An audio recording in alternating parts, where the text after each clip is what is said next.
ओम शांति। सुनते हैं आज की रात्रि कहानी। कहानी का शीर्षक है संबंधों की नश्वरता। भगवान बुद्ध की एक भिक्षुणी शिष्या थी। उसका नाम था पटाचारा। त्रिपिटक ग्रंथ में उसकी कथा आती है। पटाचारा जब कुंवारी थी, किसी युवा से उसका मन लग गया। माँ बाप के न चाहने पर भी उसने उसके साथ शादी कर ली। श्रीवास्ती नगरी से वह बहुत दूर देश में अपने पति के साथ रहने लगी। काले चक्र घूमता गया। वह 2 बच्चों की माता हुई। काफ़ी वर्ष गुजरने पर पटचारा ने के मन में हुआ कि कुछ भी हो, आखिर माँ बाप बूढ़े हो गए होंगे। अब मैं अपने परिवार के जनों से मिलूंगी, अपने माँ बाप को रिझा लूंगी, मना लूंगी। पटाचारा अपने पति और 2 बेटों के साथ चली श्रीवास्ती नगरी की ओर। आज से 2500 साल पहले की बात है। गाड़ी मोटरों की सुविधा न थी। लोग पैदल चलते थे। यात्रा करते करते ये लोग घने जंगल से गुजर रहे थे। रात्रि में पति ने शयन किया और सांप ने उसे काटा। पति मर गया। पटाचारा के सिर परमाणु का एक दुख का पहाड़ गिर गया। इतना ही नहीं, रात्रि को तो पति की मृत्यु देख रही और प्रभात में पुत्र को किसी हिंसक प्राणी ने झपट लिया। वह मौत के घाट उतर गया। अब वह इकलौते बेटे को देखकर मुश्किल से संभल रही है। प्यास के मारे दूसरा बेटा पानी खोजने गया। वह झाड़ियों में उलझ गया और खप गया। अब अकेली नारी पटाचारा अपने को जैसे तैसे संभालती हुई, रास्ता काटती हुई, कंकड़ों पत्थरों पर पैर जमाती हुई, दिल को थामती हुई, मन को समझाती हुई माँ बाप के दीदार के लिए भागी जा रही है। वह अबला श्रीवास्ती नगरी में पहुंची तो खबर सुनती है कि जोरों की आंधी चली। उसमें उसका मकान गिर गया और बूढ़े माँ बाप उसके नीचे दबकर मर गए।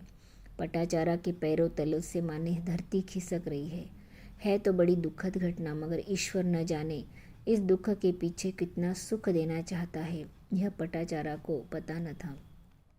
संसार का मोह छुड़ाकर शाश्वत की ओर ले जाने वाली ईश्वर कृपा न जाने किस व्यक्ति को किस ढंग की व्यवस्था करके उसको उन्नत करना चाहती है। पटाचारा के मन में हुआ कि आखिर यह क्या। जिस पति के लिए माँ बाप छोड़े, उस पति को सांप ने डस मारा। वह चल बसा, बेटों को संभाला, पाला पोसा, बड़े होंगे तो सुख देंगे, यह अरमान किए। एक बेटे को हिंसक पशु उठा कर ले गया, दूसरा बेटा गायब हो गया। इतना सब दुख सहते सहते माँ बाप के लिए आई।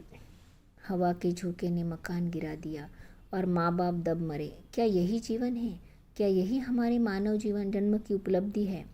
पटाचारा की अशांति और मीमांसा दोनों शुरू हुई। वह बुद्ध के पास पहुंची।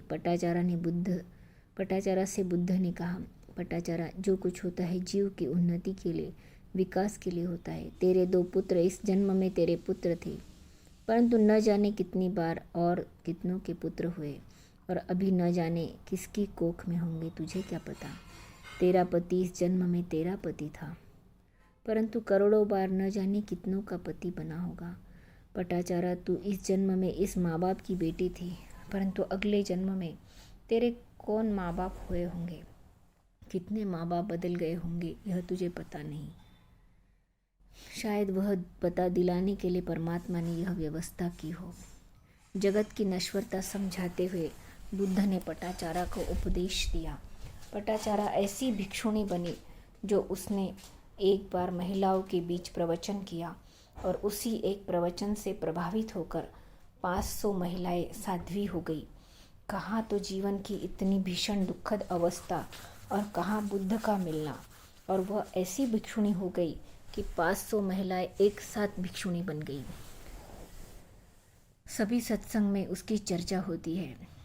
हम समीक्षा करेंगे तो पता चलेगा कि हर दुख के पीछे कोई नया सुख छिपा है और सुख के पीछे दुख छिपा है। हम इतने अनजान हैं कि दुख के भय से दुखी होते रहते हैं और सुख में लेपायमान होते रहते हैं।